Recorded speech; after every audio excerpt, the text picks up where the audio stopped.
తొందరలో హుషారుగానే ఉన్నారు. ఇంకా వర్షం నిన్ను చూసి భయపడతాను కానీ వర్షానికి భయపడలేదు. వర్షానికే కాదు తుపాకులు కూడా భయపడే పరిస్థితులు మీరు లేరు. చాలా బాంబులు కూడా భయపడాలని చెప్పి అనుకుంటున్నాను. అయితే బాంబులు రాకుండా చూసుకోవాలి తమ్ముళ్ళు. అది వస్తే చాలా ప్రమాదం వస్తుంది. విశాఖపట్నం ఒక ప్రశాంతమైన నగరం.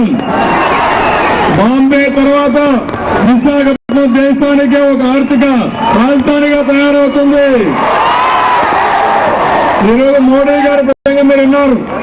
ఏం తమ్ముళ్ళు హుషారుగా ఉన్నారా? పవన్ కళ్యాణ్ గారు చూశారు. వర్షం వచ్చినా ఏమాత్రం చదవకుండా కూర్చున్నాడు. మా అందరి యొక్క దృఢ సంకల్పం ఇది. నిన్న ఈరోజు మోడీ గారు చూశాను. ఒక దృఢ సంకల్పంతో ముందుకు వస్తున్నారు. సమస్యల పరిష్కార దినలో ఆయనే సాటితో పెంగోటి కాదు. దేశానికి మోడీ ప్రధానమంత్రి అవుతున్నారు. ఏం తమ్ముళ్ళు మీరందరూ కూడా హర్షాన్ని ఆమోదం తెలియజేయాలి. బ్రహ్మాండంగా పనిచేయాలి. కాంగ్రెస్ పార్టీ లేదు. ఉందా కాంగ్రెస్ పార్టీ? వైఎస్ఆర్ కాంగ్రెస్ పార్టీ ఆలోచించండి. పులివెందుల రాజకీయం విశాఖపట్నానికి వచ్చిన తమ్ముళ్ళ మీరు గుర్తుపెట్టుకోండి. ఎవరైనా ఓటేసి గెలిపిస్తే మీ ఇల్లు కూడా కబ్జా చేస్తారు, అడిగితే బాంబులు వేస్తారు, చాలా సమస్యలు వస్తాయి. అది ఒక కుటుంబ పార్టీ.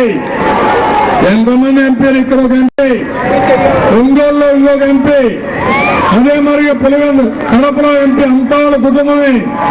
తమ్ముళ్ళు అది ఒక అవినీతి పార్టీ. వాళ్ళకు ఓటేస్తే కాంగ్రెస్ పార్టీకి ఓటేసేది అవుతుంది. ఆ విషయం గుర్తుపెట్టుకోండి. సోనియా అంటే కోపం ఉందా లేదా మీకు? కాంగ్రెస్ అంటే కోపం ఉందా లేదా మీకు?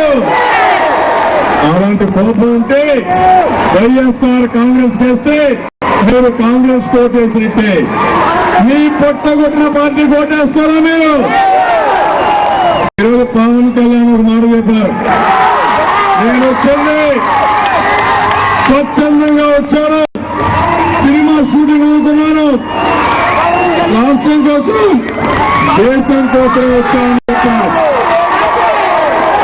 మీలో కూడా పట్టుదల ఉన్నారు. మీలో కూడా పట్టుదల ఉన్నారా? ఇక్కడ హరిబాబుని గెలిపిస్తారా లేదా?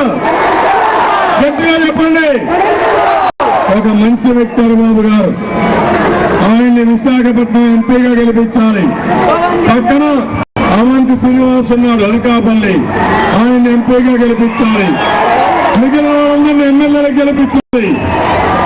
మోడీ గారు అందించారు. మనం ఏం బాధపడక్కర్లేదు. దేశంలో ప్రధానమంత్రి మోడీ గారు అవుతున్నారు. శ్రీమాంధ్రాన్ని స్వర్ణాంధ్రప్రదేశ్ లో చేస్తున్నారు.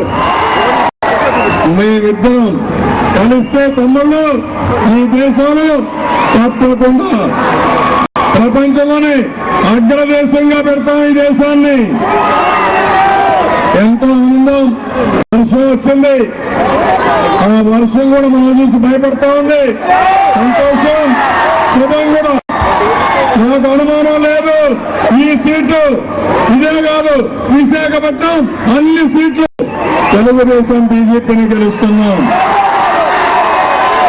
నిన్న ఈరోజు నరేంద్ర మోడీ గారు రాష్ట్రం అంతా తిరిగి నిర్దిష్టమైన హామీలు ఇచ్చారు. నేను అండగా ఉంటా ఉన్నాడు. అభద్రత భావం వద్దా అన్నాడు.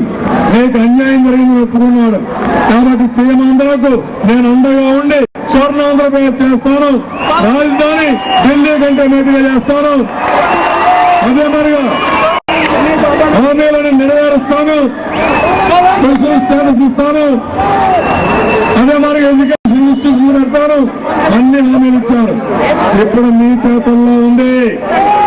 మనం కష్టాల్లో ఉన్నాం. ఢిల్లీలో మనకంటూ ఒక అండ ఉండాలి. ఆ అండే పెద్ద దిక్కి నరేంద్ర మోడీ గారిని కూడా మీకు తెలియజేస్తున్నా. అందుకని మిమ్మల్ని కూడా ఇంకా నేను ఎక్కువ చర్చలు కాదు. మీ పట్టులో చూశాను. నేను ఓటే మిమ్మల్ని కోరుతున్నా. రేపు జరిగే ఎన్నికల్లో ఒక సృష్టించబోతున్నాయి. ఈ చరిత్ర తిరగవలసిన బాధ్యత మీ అందరిపైన ఉంది. విశాఖపట్నంలో టీవీలు చూసే వాళ్ళు కూడా విజ్ఞప్తి చేస్తున్నా, అందరూ కలిసి మమ్మల్ని బలపరచండి, నిండు మనసుతో ఆశీర్వదించండి. నేను ముఖ్యమంత్రిగా, నరేంద్ర మోడీ గారు ప్రధానమంత్రిగా ఈ సేనని స్వర్ణంగా చేస్తాం. నిండు మనసుతో దీవించమని కోరుకుంటూ అందరికీ నమస్కారాలు. జై హింద్, జై జన్మభూమి.